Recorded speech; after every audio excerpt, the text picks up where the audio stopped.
Ito na mga kamanoy, simpleng ulam, mabilis lutuin, repolyo yan mga kamanoy. So ayan nga mga kamanoy, ready na to kumain. So ano pang hinihintay nyo? Ba't di nyo pa subukan yung ating repolyo na to mga kamanoy? So ito na, start na tayo mga kamanoy. So nagisa nga pala ako sibuyas dyan mga kamanoy. Yan yung una kong niluluto sa pag una kong luluto mga kamanoy. Yan una kong ginagamit dyan sa luluto ko. Una kong nilalagay ang sibuyas mga kamanoy. So ayan, labasin muna natin yung aroma, gisa-gisa lang. So medyo mainit na kamanoy kasi yan yung pinakuloan ko nga yung karne dyan.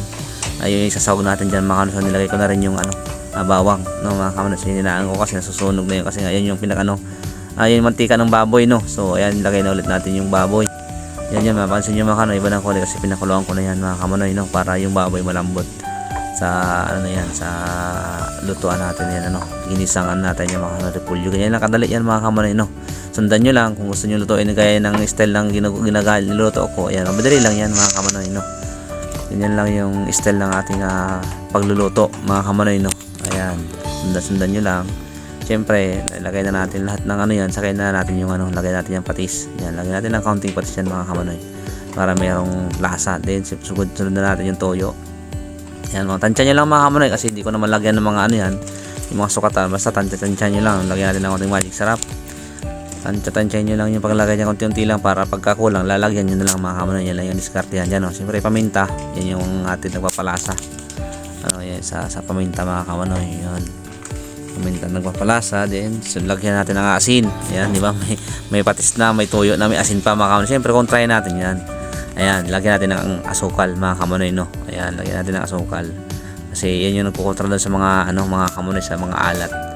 So, pag niluluto ako, lagi ako nagagamit ng asukal mga kamunay. Puti nga lang yan kasi yan yung nabili ko. Di ko alam na meron din palang doon mga kamunay yung kulay pula. So takpan natin bakya. So ito na mga kamunay Ayan, lagyan na natin yung ating repolyo mga kamunay. Sa panahon nga pala ngayon taglabig, mahal ang repolyo dito mga kamunay So ayan, nakakuha tayo ng free mga kamanoy. Ayan, free lang yan natin nabigay sa atin natin mga kaibigan mga kamanoy. Ayan, repolyo. Ayan, sarap yan mga kamanoy So takpan natin para maluto na. So ayan, dahil nga. So nilagay na natin. So medyo na siya na half cook na. Lalagyan natin ng oyster sauce. Ayan mga kamanoy para maglasa yan itong ating oyster sauce. Tapos magmumoist na yung tubig niya mga kamanoy So haluin natin para pamailalim yung ating oyster sauce mga kamanoy para lumasa na dyan sa ating ginisang simpleng repolyo yan mga kamanoy sarap yan mga kamanoy, kaya lang ganyan lang tayo. Kailangan dyan wag yung zadong lutong-luto mga kamanoy yung half cook lang, goods na yan mga kamanoy So ayan, tikman na natin kung pwede na. So ayan na, sabi ni San Manoy, sarap daw, nag-okay na mga kamanoy. So ayan mga kamanoy, so mga gusto nyo gayahin, ganyan lang mga kamanoy. Style na napakabilis lutuin, mas masarap pa mga kamanoy na mas tansya dahil maraming gulay. Yung gulay na repolyo mga kamanoy, yung bilis lang lutuin. So ayan, ano pang hinihintay nyo? Try nyo na rin ito mga kamanoy iluto. Bye bye, love you.